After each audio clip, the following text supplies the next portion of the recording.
میرے محترم بھائیوں، دوستوں اور بزرگوں، اس ساری کی ساری کائنات اور دنیا کو صرف اللہ نے بنایا، اور اس دنیا کو بنانے کے بعد بنایا ہے انسان کو، اور انسان کو بھی اللہ نے بنایا، اور انسان کی ضروریات کی جتنی بھی چیزیں تھیں وہ بھی ساری کی ساری اللہ نے بنائی، اور یہ ساری کی ساری دنیا اللہ نے اس لیے بنائی ہے کہ اس دنیا کی ہمیں ضرورت ہے۔ سورج بنایا ہے اللہ نے تو اس کی بھی ہمیں ضرورت ہے، چاند بنایا ہے تو اس کی بھی ہمیں ضرورت ہے، دن اور رات کا نظام اللہ نے جو چلایا ہے تو اس کی بھی ہمیں ضرورت ہے۔ اسی طریقے سے ہمارے کھانے پینے کی جتنی بھی چیزیں ہیں وہ ساری کی ساری ہماری ضرورتیں ہیں، اور وہ بھی سب اللہ نے پیدا کی ہیں یا بنائی ہیں۔ ایک زمین کو آپ لے لیجیے، جتنے بھی خزانے ہیں، جتنے بھی معدنیات ہیں، وہ ساری کی ساری زمین سے نکلتی ہیں، اور کہیں نہ کہیں ہر انسان کی اس چیز سے ضرورت وابستہ ہے، ضرورت جڑی ہوئی ہے۔ مثال کے طور پر سونا زمین سے نکلتا ہے، چاندی زمین سے، اور جتنے بھی تیل ہیں، پیٹرول، ڈیزل، گیسز، یہ ساری کی ساری پیداوار کہاں سے ہے؟ زمین سے۔ پھل فروٹ وغیرہ سارے کے سارے اس زمین سے پیدا کی ہیں اللہ نے، اور ان تمام چیزوں سے کہیں نہ کہیں ہماری ضرورت وابستہ ہے، ضرورت جڑی ہوئی ہے۔ اسی کے ساتھ ساتھ اللہ تبارک و تعالیٰ نے ہمارے ایک اور ضرورت کی چیز بنائی ہے، اور وہ ایسی ضرورت کی چیز ہے کہ ہے بھی بہت ضروری ہونے کے باوجود انسان یعنی ہم مسلمان ان چیزوں سے بہت زیادہ غافل رہتے ہیں،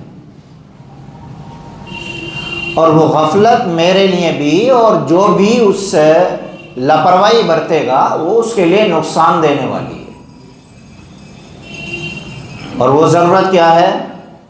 وہ ہے وقت کا حساب لگانا۔ کیا ہے بھائی؟ وقت کا حساب لگانا، کہ کون سے وقت میں کیا چیز میرے اوپر لاگو ہوتی ہے، کون سی عبادت کون سے وقت میں یہ کرنی ہے، نماز کب پڑھنی ہے، روزہ مجھے کب رکھنا ہے، عید الفطر، عید الاضحیٰ یہ مجھے کب منانی ہے، یہ ہے وقت کا حساب لگانا۔ اب وقت کا حساب لگانے میں دنیا چلی ہے دو چیزوں کو لے کر۔ دنیا کتنی چیزوں کو لے کر چلی؟ دو چیزوں کو لے کر چلی ہے۔ ایک ہے شمسی نظام اور ایک ہے قمری نظام۔ شمسی نظام کا مطلب یہ ہو گیا سیدھی زبان میں، ایک ہے انگریزی حساب، جنوری، فروری، مارچ، اپریل، مئی، جون، جولائی، اگست، ستمبر، اکتوبر، نومبر، دسمبر۔ ایک ہے یہ والا نظام، اور ایک ہے قمری نظام، چاند والا نظام، جسے کہتے ہیں محرم، صفر، ربیع الاول، ربیع الثانی، جمادی الاول، جمادی الثانی، رجب، شعبان، رمضان، شوال، ذوالقعدہ، ذی الحجہ۔ یہ ایک نظام یہ ہے۔ یہ جو انگریزی نظام ہے، جو جنوری فروری، جسے عیسوی نظام کہتے ہیں، عیسوی تاریخ کہتے ہیں، یہ اسلامی نظام نہیں۔ یہ کیا ہے بھائی؟ اسلامی نظام نہیں ہے۔ اس لیے اسلامی نظام جو ہے وہ چاند والا نظام. آپ نے کہیں نہیں سنا ہوگا کہ بھئی کسی علاقے میں اگر رمضان کے روزے رکھنے کا اعلان ہوا ہے تو اس لیے ہو گیا کہ آج جنوری کی پہلی تاریخ تھی. کبھی سنا؟ آپ نے کبھی نہیں سنا ہوگا کہ بھئی عید الفطر کا اعلان جو ہے وہ فروری کی 15 تاریخ کو ہوگا. آپ نے یہ سنا ہوگا کہ رمضان کا جو پہلا روزہ ہوگا وہ پہلے رمضان کو ہوگا. اب پہلا رمضان چاہے وہ 1 مارچ کو ہو یا 2 مارچ کو ہو، یعنی یہ جو انگریزی نظام ہے یہ ڈیپینڈ ہے کائے کے اوپر؟ چاند کے نظام پر. یہ اس کے تابع ہے، یہ اس کا غلام ہے. اور اسلامی جو نظام ہے، وقت کا جو حساب ہے، وہ انگریزی جو ٹائم ٹیبل ہے، جو تاریخ ہے، اس کا غلام نہیں.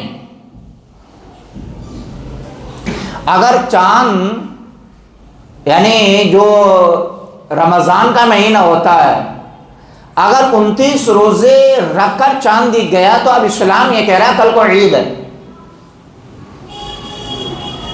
اور اگر نہیں دکھا تو اب اسلام یہ کہہ رہا ہے کہ 30 روزے رکھو پورے.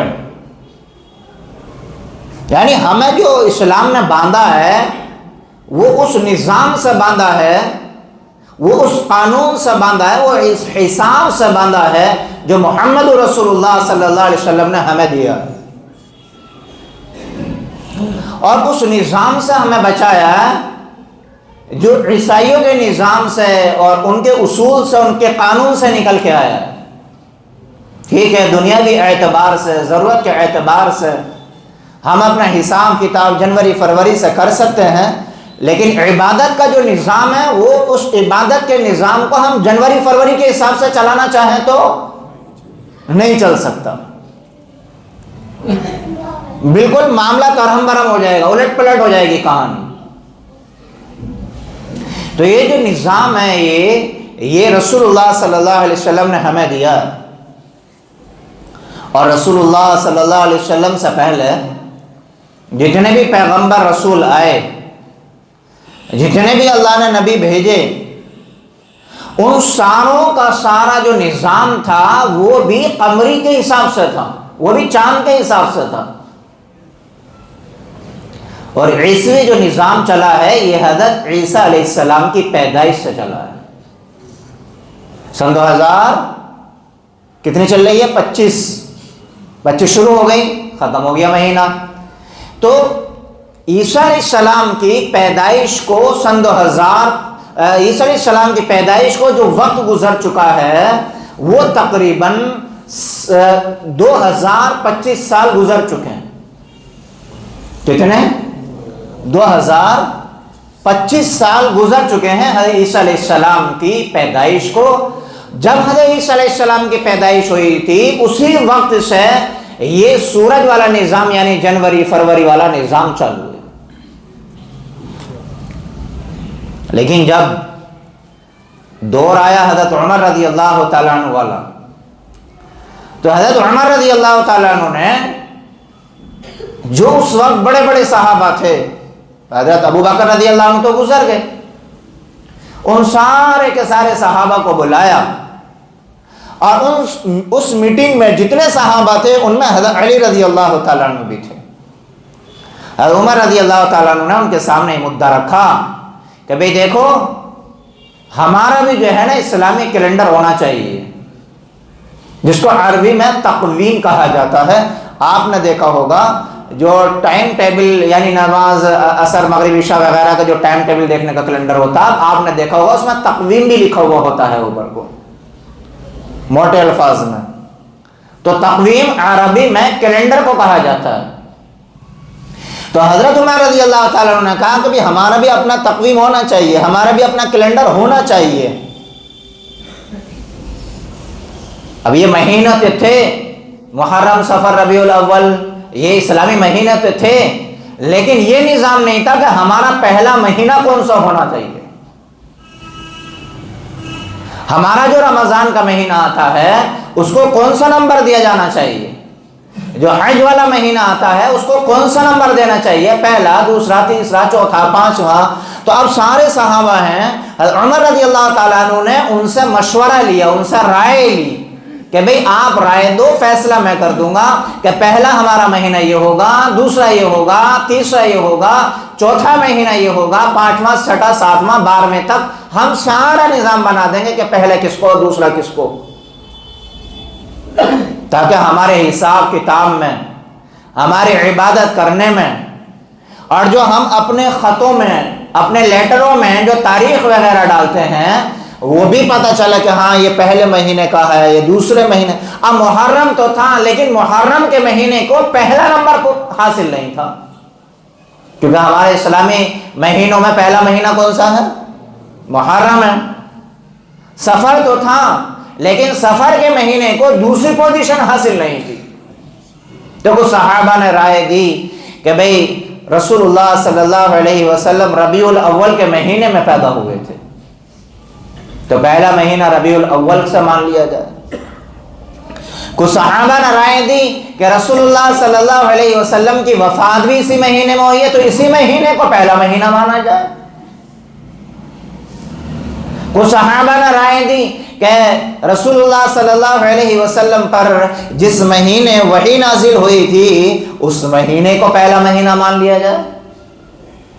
یعنی الگ الگ صحابہ رائے دے رہے ہیں, لیکن حضرت علی رضی اللہ عنہ کی رائے آئی کہ میری رائے یہ ہے, اور حضرت عمر رضی اللہ عنہ نے کہا حضرت علی رضی اللہ عنہ سے کہ علی آپ کی کیا رائے ہے. اور اکثر و بیشتر ایسا ہوتا تھا کہ جس مشورے میں دوسرے صحابہ رائے دیا کرتے تھے اور اسی مشورے میں حضرت علی رضی اللہ عنہ رائے دے رہے ہیں, تو اکثر و بیشتر ایسا ہوا کرتا تھا کہ حضرت عمر رضی اللہ تعالیٰ عنہ زیادہ تر جو فیصلے کیا کرتے تھے وہ حضرت علی رضی اللہ عنہ کی رائے پہ دیا کرتے تھے, زیادہ تر فیصلے. کیوں؟ اس لیے کہ رسول اللہ صلی اللہ علیہ وسلم نے کہا تھا وَأَقْضَاهُمْ عَلِي, کہ علی جو ہیں یہ بہت اچھے فیصلے کرنے والے ہیں. اللہ تبارک و تعالیٰ نے علی رضی اللہ تعالیٰ عنہ کو جو علم دیا ہے وہ بہت زیادہ علم دیا ہے, اور اسی لیے رسول اللہ صلی اللہ علیہ وسلم نے فرمایا میں علم کا دروازہ ہوں اور علی علم کے شہر. اور یہ فرمایا کہ میں علی سے ہوں اور علی مجھ سے ہے, جس نے علی کو دکھ دیا اس نے مجھے پریشان کیا, اور جس نے مجھے پریشان کر دیا تو اب انتظار کرے وہ اللہ کے عذاب کے آنے کا. یہ ہے علی رضی اللہ عنہ کی اہمیت اور ان کی فضیلت رسول اللہ صلی اللہ علیہ وسلم نے بیان فرمائی. تو اب رسول اللہ صلی اللہ علیہ وسلم علی رضی اللہ عنہ کی اتنی تعریف کریں, اتنی فضیلت بیان کریں, اور حضرت عمر رضی اللہ عنہ ان کی رائے مشورے پر فیصلہ نہ کریں, ایسا کیسا ہو سکتا ہے؟ اور یہی وجہ ہے کہ علی رضی اللہ تعالیٰ عنہ نے اپنی بیٹی کا, ایک بیٹی کا نکاح حضرت عمر رضی اللہ عنہ سے کیا تھا, جو حضرت فاطمہ رضی اللہ عنہ سے پیدا ہوئی. علی رضی اللہ عنہ کے داماد بنے حضرت عمر رضی اللہ تعالیٰ عنہ, اور پھر کیسا رشتوں میں اللہ تعالیٰ نے ان کو پرویا ہے کہ حضرت عمر رضی اللہ تعالیٰ عنہ سسر ہیں محمد رسول اللہ کے, اور حضرت علی رضی اللہ تعالیٰ عنہ داماد ہے محمد رسول اللہ کے, اور حضرت عمر رضی اللہ تعالیٰ عنہ داماد ہے حضرت علی رضی اللہ تعالیٰ عنہ کے. کیسا رشتوں میں پرویا ہے رسول اللہ صلی اللہ علیہ وسلم کی نسبت نے, اور اللہ تبارک و تعالیٰ نے جو ان لوگوں کے دلوں میں اہل بیت کی محبت ڈالی تھی اس محبت نے کیسا رشتوں میں پرویا ہے. اللہ کرے وہ محبت اہل بیت کی ہمیں بھی نصیب ہو جائے. تو حضرت عمر رضی اللہ تعالیٰ نے کہا تھا علی آپ کی کیا رائے ہے, آپ کا کیا مشورہ ہے کہ ہمارا اسلامی کیلنڈر کہاں سے شروع ہونا چاہیے. تو حضرت علی رضی اللہ تعالیٰ عنہ نے رائے اور مشورہ یہ دیا کہ دیکھیے آپ کے پاس رائے آئیں کچھ ہجرت کے واقعے سے کچھ رائے آئی، محمد رسول اللہ کی پیدائش کے واقعے سے کچھ رائے آئی، اس واقعے سے کچھ رائے آئی، اس واقعے سے، یعنی جتنے صحابہ تھے اتنی رائے۔ اور بعد اب ایسا بھی ہوا کہ بھئی دو لوگوں کی رائے بھی مل رہی ہے کہ جو میری رائے وہ آپ کی رائے، جو آپ کی رائے وہ تیسرے بندے کی رائے، ایسا بھی ہوا۔ لیکن حضرت علی رضی اللہ تعالیٰ عنہ نے جو رائے دی تھی وہ کسی کی رائے سے میچ نہیں کھا رہی تھی، کسی کی رائے سے کوئی وہ نہیں ہے میل۔ حضرت علی رضی اللہ تعالیٰ عنہ نے کہا کہ میری رائے یہ ہے کہ ہمارا جو اسلامی کیلنڈر ہے اس وقت سے شروع ہونا چاہیے جس وقت سے مسلمانوں نے سب کچھ کھویا ہے، جس وقت سے مسلمانوں نے سب کچھ کھویا ہے، اپنا شہر بھی چھوڑا ہے، اپنا مال بھی چھوڑا، اپنا خاندان، اپنا کنبہ قبیلہ بھی چھوڑا ہے، اپنے یار دوست و احباب بھی چھوڑے، اس وقت سے ہمارا اسلامی کیلنڈر کی شروعات ہونی چاہیے۔ کہ کہاں سے شروع ہونی چاہیے؟ کہ محمد رسول اللہ صلی اللہ علیہ وسلم نے جہاں سے ہجرت کی ہے وہاں سے ہمارے اسلامی کیلنڈر کی شروعات ہونی چاہیے۔ تو اس لیے علی رضی اللہ تعالیٰ عنہ کی رائے حضرت عمر رضی اللہ عنہ کو پسند آئی اور کہا ٹھیک ہے جو ہمارا اسلامی کیلنڈر ہے اسے آج سے ہجری کہا جائے گا۔ کیا کہا جائے گا؟ ہجری کہا جائے گا۔ اسی لیے جب ہم بولتے ہیں نا کہ چاند کی تاریخ کیا ہے تو جو علماء ہے، جو پڑھا لکھا طبقہ ہے، وہ یہ کہتا ہے ہجری کی تاریخ کیا ہے، ہجری کی تاریخ کیا ہے۔ تو میں یہ بتا رہا تھا کہ ہمارا جو عبادات کا جو سارا سسٹم ہے وہ اسلامی مہینوں کے بیچ میں جکڑا ہوا ہے۔ اگر ہمیں اپنی عبادت صحیح کرنی ہے اور صحیح وقت پر ادا کرنی ہے تو انہی مہینوں کے اکارڈنگ ہمیں کرنی پڑیں گی۔ اگر کوئی یہ کہے کہ جی نا میں تو حج کا جو میرے اوپر فرض ہے میں انہیں حج کے مہینے میں نہیں کرا، میں تو ابھی کروں گا، تو حج ہوگا اس کا۔ اگلے مہینے رمضان شروع ہو رہا ہے، روزے شروع ہو رہے ہیں، کوئی یہ کہے کہ یار اس وقت تو میں نہیں کرتا، جاؤ میں تو رمضان کے روزے اب سے رکھوں گا، ہوں گے اس کے روزے؟ اسلام نے کیسا ہمیں جو ہے باندھ کر رکھا ہوا ہے۔ تو کتنی اہمیت ہے اسلامی مہینوں کی۔ اور کسی جمعے کو شاید میں نے کہا تھا، مجھے یاد ہے 2-4 ہفتے ہو گئے، میں نے کہا تھا کہ دیکھو اگر ہم اپنے نظام میں، اپنی فرموں میں، اپنی فیکٹریوں میں، اپنے کارخانوں میں، دکان مکان میں اگر ہم برکتیں چاہتے ہیں نا تو ہم اپنا نظام اسلامی تاریخ کے حساب سے چلائیں، پھر دیکھنا کیسی برکتیں۔ کیوں؟ اس لیے کہ نظام ہمیں محمد رسول اللہ صلی اللہ علیہ وسلم اور صحابہ سے ملا ہے، اور اللہ کی قسم کھا کر اس بات کو کہا جا سکتا ہے کہ ایک نظام ہے انسانوں کا بنایا ہوا اور ایک نظام ہے اللہ اور اس کے رسول کا بنایا ہوا۔ دو چیزیں ہیں، ایک تو ہے برکت کا نظام اور ایک ہے رد و بدل کا نظام۔ تو جو اللہ اور اس کے رسول نے مجھے اور آپ کو نظام دیا ہے اس میں برکتیں بھی ہیں اور اس میں کوئی رد و بدل بھی نہیں کر سکتا۔ کیوں؟ اس لیے کہ یہ سب سے بڑی عدالت کا بنایا ہوا نظام ہے۔ قرآن میں کوئی ہیرا پھیری کرنا چاہے، قرآن کے نظام میں کوئی ہیرا پھیری کرنا چاہے، محمد رسول اللہ صلی اللہ علیہ وسلم کے نظام میں کوئی ہیرا پھیری کرنا چاہے نہیں کر سکتا، چاہے کتنی بڑی توپ ہو اپنے علاقے کی۔ کیوں؟ اس لیے کہ آسمانی نظام ہے اور جو آسمانی نظام ہوتا ہے اس میں کوئی بدلاؤ نہیں ہو سکتا۔ یہ انسان کا بنایا ہوا نظام نہیں ہے کہ آج بنایا کل کو کوئی اور بیٹھا اس نے توڑ دیا، کل والے نے کوئی اور نظام بنایا پرسوں کوئی بیٹھا اس نے توڑ دیا۔ تو دنیا کے نظام، شہروں کے نظام، قصبوں کے نظام، گاؤں کے نظام یہ بدلتے ہیں، بدلیں گے جب تک قیامت نہیں آئے گی، لیکن جو نظام اللہ نے ہمیں عطا کیا ہے، جو نظام محمد رسول اللہ نے ہمیں اور آپ کو دیا ہے، اللہ کی قسم قیامت کا دھماکہ بھی اس نظام کو ختم نہیں کر سکتا۔ وہ اتنا زبردست اور پاورفل نظام ہے، اور اسی نظام کے تحت محمد رسول اللہ صلی اللہ علیہ وسلم نے اپنے آپ کو چلایا بھی۔ اب آخری بات میں اپنی بات کی بات کہنا چاہ رہا ہوں، اس نظام کے تحت رسول اللہ نے اپنے آپ کو بھی چلایا، صحابہ کو بھی چلوایا، اور چلا کے اپنے آپ کو، ایمان والوں کو، اپنی امت کو بھی دکھایا، اور یہ بھی بتایا کہ دیکھو عبادت صرف شوق کا نام نہیں، عبادت صرف شوق کا نام نہیں ہے کہ جی شوق ہوا نماز پڑھ لی، شوق نہ ہوا تو نماز نہیں پڑھی. ایسا نہیں ہے کہ شوق ہو یا نہ ہو، یہ ایک الگ میٹر ہے. نماز کا وقت آ گیا تو اب نماز پڑھنی پڑے گی. یہ نہیں ہے کہ جی ایمان والے کو پر چھوڑ دیا، میرے بندے تیرا دل چاہے تو پڑھ، دل نہ چاہے تو نہ پڑھ. نہ، ایسا نہیں ہو سکتا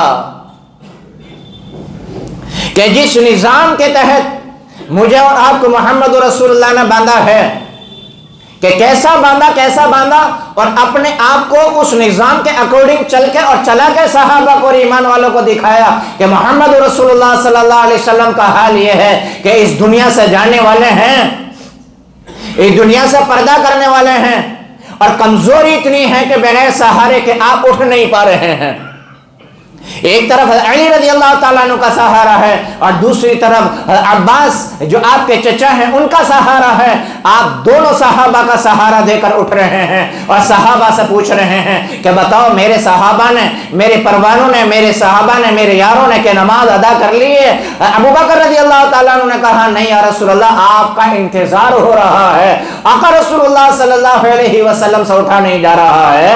بخار نے آپ کو اتنا کمزور کر دیا کہ ہاتھ پیروں پہ بھی راشا طاری ہو رہا ہے، کپ کپا رہے ہیں، اور تپش کی وجہ سے آپ کا بدن جل بھون رہا ہے. بخار کی وجہ سے اتنا گرم تھا رسول اللہ صلی اللہ علیہ وسلم کا بدن کہ ایک کٹورے میں پانی لایا گیا اور وہ ٹھنڈا پانی تھا. وہ پانی میں کبھی آپ اپنے ہاتھوں کو بھگو رہے ہیں اور کبھی آپ اپنے ہاتھوں کو تر کر کے اپنے رخسار پر، اپنے گالوں پر، اپنے چہروں پر مل رہے ہیں اور کہہ رہے ہیں اے اللہ مجھے امن و امان عطا فرما، اے اللہ مجھے عافیت عطا فرما، اے اللہ اس بیماری کی شدت سے میری حفاظت فرما. یہ دعا بھی مانگ رہے ہیں اور یہ سب کچھ کرنے کے بعد میں دو صحابہ کا سہارا لے کر اور دو صحابہ کی ٹیک لگا کر کے آپ نماز ادا کرنے کے لیے مسجد میں جا رہے ہیں.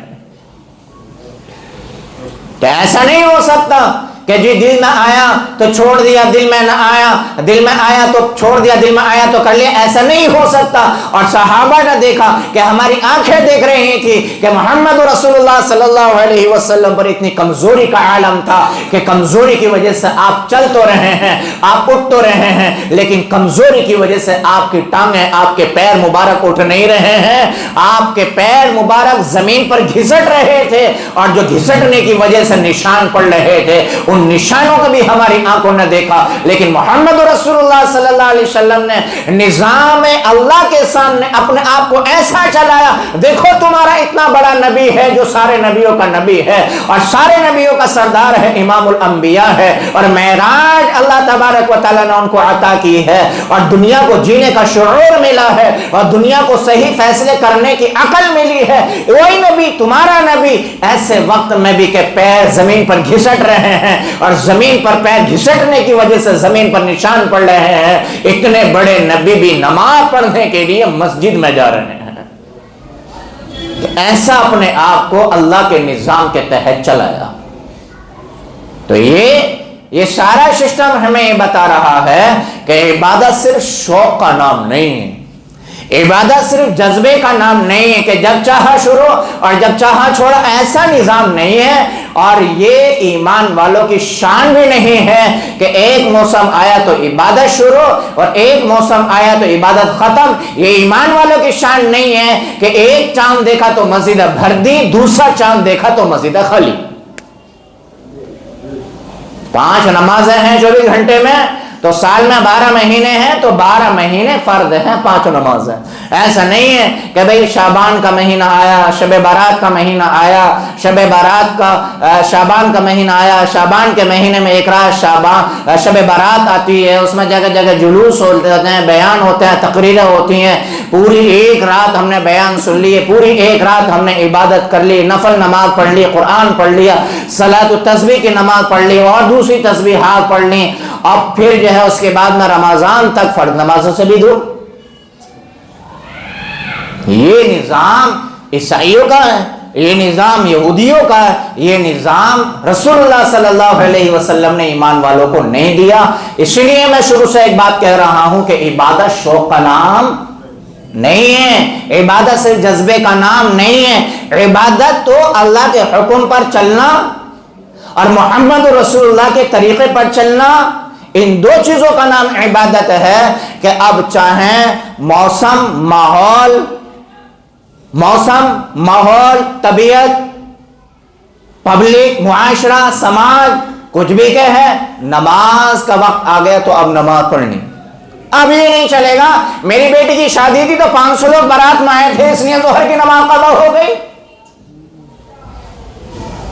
ایسا نہیں ہوگا کہ ابا کا انتقال ہو گیا تو کفن دفن لانے میں مجھے دیر ہو گئی تو ظہر کی نماز قضا ہو گئی، نماز چھوٹ گئی۔ اللہ کبھی نہیں چھوڑے گا اس بنیاد پر کہ تو اپنے باپ کے جنازے کی تیاری میں لگا ہوا تھا جب ظہر کی نماز معاف ہو گئی، اللہ کی قسم کبھی نہیں چھوٹے گا بندہ، کبھی نہیں چھوٹے گا۔ کہ صحابہ رضی اللہ تعالیٰ عنہ کا حال یہ ہے کہ جب رسول اللہ صلی اللہ علیہ وسلم دنیا سے پردہ فرما گئے تو صحابہ مسجد میں بیٹھ کر رو رہے ہیں، ابو بکر ادھر بیٹھ رہے رو رہے ہیں، اور عمر رضی اللہ تعالیٰ عنہ تلوار لے کے کھڑے ہو گئے۔ اگر کسی نے کہہ دیا نا کہ محمد رسول اللہ دنیا سے چلے گئے ہمیں چھوڑ کے چلے گئے ہیں تو تیار ہو جاؤ اس کی گردن اڑا دوں گا۔ کتنے بہادر صحابی حضرت عمر رضی اللہ تعالیٰ عنہ یہ کہہ رہے ہیں اگر کسی نے کہہ دیا رسول اللہ صلی اللہ علیہ وسلم پردہ فرما گئے اور دنیا سے چلے گئے، گردن اڑا دوں گا، اس کی عورت کو بیوہ کر دوں گا، بچوں کو یتیم کر دوں گا۔ خبردار اگر کسی نے کہا، ابو بکر رضی اللہ تعالیٰ عنہ آئے اور کہنے لگے عمر بڑا بہادر بنتا ہے، آج حالات آیا تو امت کو سمجھانے کی بجائے خود بھی آپے سے باہر ہو گیا۔ محبت یہ سمجھائی صحابہ نے کہ محبت جذبے کا نام نہیں ہے، شوق کا نام نہیں ہے، یہ محبت اور یہ جذبہ اور یہ اطاعت یہ فرما برداری بھی اسی وقت اللہ کے یہاں قبول ہوگی کہ جب یہ اطاعت یہ جذبہ یہ محبت یہ عبادت اللہ کے حکم کے مطابق ہو اور محمد رسول اللہ کے طریقے کے مطابق ہو۔ ہم نہیں کہتے آپ سے کہ یہ کرو اور وہ نہ کرو، کیونکہ بعض لوگوں کا ذہن ہوتا ہے کہ وہ مسلک سے جوڑ دیتے ہیں، اگر وہ تو اس پارٹی کا آدمی ہے وہ تو کہے گا ایسا۔ اس لیے میں نہیں کہتا کہ آپ یہ کرو وہ مت کرو، میں تو یہ کہا کرتا ہوں کہ اپنے نبی کی زندگی کو اتنا پڑھو تاکہ پتہ چلے کہ ہمارے نبی نے کیا کیا ہے، اور جو اول جلول دین کے نام پر لوگوں میں پھیلایا جا رہا ہے اور لوگوں میں بتایا جا رہا ہے، کم سے کم ہم اس سے تو بچیں۔ ہم کوئی کام کرنے کے لیے جاتے ہیں، دنیاوی کوئی کاروبار کرنے جاتے ہیں، کوئی شادی بیاہ کرنے جاتے ہیں، ہمیں ایکسپیرینس نہیں ہوتا ہے اور ہمیں کوئی تجربہ نہیں ہوتا، تو تجربے کار لوگوں سے ہم کیا کرتے ہیں، مشورے کرتے ہیں کہ نہیں کرتے ہیں۔ آج بھی اللہ کا قرآن بعینہ ہی ایسے ہی موجود ہے جیسے 1400 سال پہلے آیا تھا۔ محمد رسول اللہ کی زندگی آج بھی ایسے ہی محفوظ ہے جیسے رسول اللہ کی زندگی صحابہ کے سامنے تھی۔ جیسے اللہ نے قرآن کی حفاظت کی ایسے ہی رسول اللہ کی زندگی کی بھی حفاظت کی، آپ کی سیرت کی بھی حفاظت کی، آپ کی حدیثوں کی بھی حفاظت کی، آپ کی سنت کی بھی حفاظت کی۔ تو قرآن بھی ایسے ہی موجود ہے اور نبی کا طریقہ بھی ایسے ہی موجود ہے۔ میں تو یہ کہتا ہوں کہ آپ میری بات مت مانو، میری بات کو دیوار پر مار دو اور میری بات پہ یقین مت کرو، میری بات کو محمد رسول اللہ صلی اللہ علیہ وسلم کی بات سے ملا لو، میٹنگ کھا جائے قبول کر لو ورنہ مار دو لو۔ یہ کب ہوگا؟ جب ہم پڑھیں گے جبھی تو ہوگا، اور اگر نہیں پڑھیں گے تو نقلی بھی اصلی نظر آئے گا اور اصلی تو ہے ہی اصلی۔ بھئی نقلی نوٹ کی اور نقلی کرنسی کی اصلی کرنسی کی پہچان ہوتی ہے کہ نہیں ہوتی ہے؟ کوئی نقلی مال کوئی مارکیٹ میں لے کے اترے تو بتاؤ، لوگوں کی صحت سے بھی کھلواڑ اور قانون سے بھی کھلواڑ۔ ایسے ہی نقلی دین بنا کر کوئی مارکیٹ میں اترا مسجد میں بیان کرے تو لوگوں کے ایمان سے بھی کھلواڑ اور جو اللہ کا نظام ہے اس سے بھی کھلواڑ، جو اللہ کا قانون ہے اس سے بھی کھلواڑ۔ تو ادھر بھی وہ کرمنل اور ادھر بھی کرمنل، کہاں بچے گا بندہ پھر؟ تو یہی تو میں ہمیشہ کہا کرتا ہوں کہ ہم اپنے نظام کو، ہم اپنے عبادت کے شوق کو، ہم اپنے عبادت کے جذبے کو ملائیں رسول اللہ صلی اللہ علیہ وسلم کے طریقے سے۔ اس شعبان کے مہینے میں ہمیں کیا کرنا ہے؟ اٹھا کر کے دیکھیں رسول کی زندگی کو۔ میں نے بتایا تھا نا کہ شعبان کا مہینہ یا رجب کا مہینہ، یہ 2-4 مہینے ایسے ہیں کہ مسلمان اتنی عبادت نہیں کرتا جتنے وہ کام کر لیتا ہے جو دین سے ثابت ہی نہیں ہے۔ اور اگر کہیں کہ بھئی ان کو پروف کرو تو پھر جوڑ دیتے ہیں اسے مسلک سے، رہے تم تو اس پارٹی کو تم تو وہاں والے ہو، تم تو وہاں والے ہو، پھر یہ والا کانسیپٹ آ جاتا لوگوں کے ذہن میں۔